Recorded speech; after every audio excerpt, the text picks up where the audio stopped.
Hello, my name is Mamuch Bey. I'm a South Sudanese refugee from Kakuma refugee camp, also passionate about accessibility and innovation. I'm a student at One Young World Academy, undertaking the official development assistant course. This course, I can say, has been one of the most exciting, thought-provoking, and engaging courses that I've ever undertaken. And given the fact that it's talking about present things and the fact that it also assures the audience that what we are engaging in this conversation, not just engaging, but we're engaging to make a change. And that is something I really do appreciate One Young World about. I'm a refugee living in Kakuma refugee camp, and in my time advocating for refugees, my fellow refugee youth in many different settings, speaking about redefining policies and restructuring all of the support that the refugee youth should be getting. I've never came so close to talking about international aid like I did with One Young World's official development assistant course, and I really, really do appreciate that. My key takeaways on this course is I had two main key takeaways, and I'll be really, really happy to share them with you too.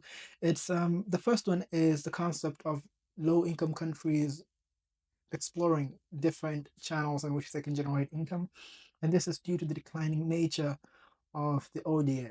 I would like to think of it that it's not necessarily giving up on ODA, but giving ODA time to actually work on itself so that when the international aid comes in now, it's just going to be making it better, not necessarily changing the whole structure or the reality of what they've been doing.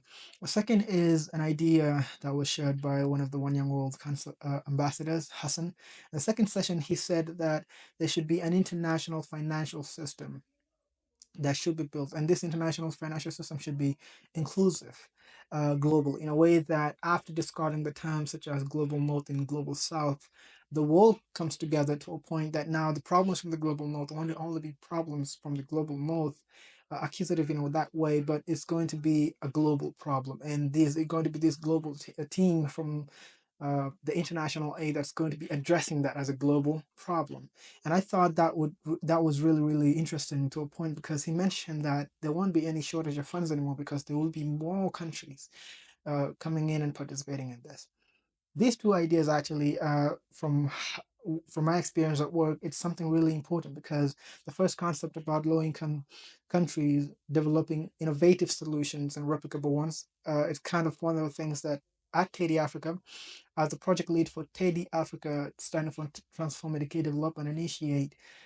In TEDI Africa, we are using technology, education, and entrepreneurship to empower youth, young mothers, and women. And basically, what we're trying to get them to do is that we are helping them co-create their own solutions and keeping in mind that they have to be replicable and sustainable in a way that it also helps them build better livelihoods for themselves.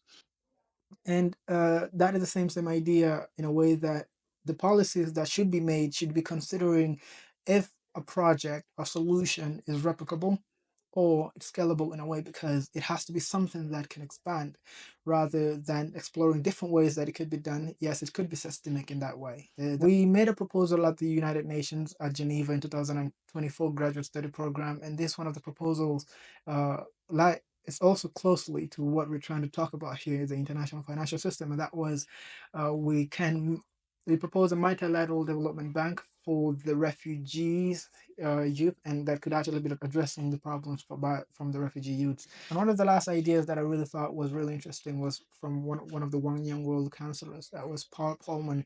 He said that if most governments and multilateral institutions like the World Bank, IMF, or regional banks just use their money as a catalytic capital, which means that instead of financing projects in these emerging markets, they actually encourage blended financing, take versus loss, exchange risk, return curves. This will actually attract an enormous amount of funds from private sectors, but it's going to need that little bit of help.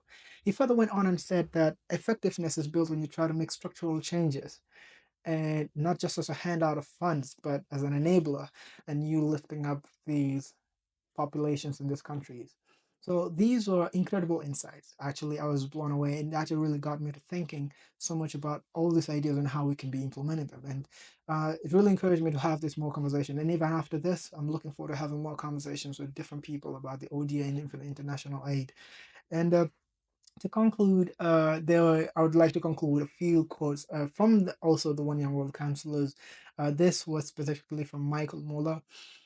He said that there is they can have you cannot have development without peace, and you cannot have peace without development, and you can't have any of the two without human rights. He further went on and said that the integration of the elements that constitutes human life have to be taken into account when talking about development aid. And I would like to thank One Young World for this.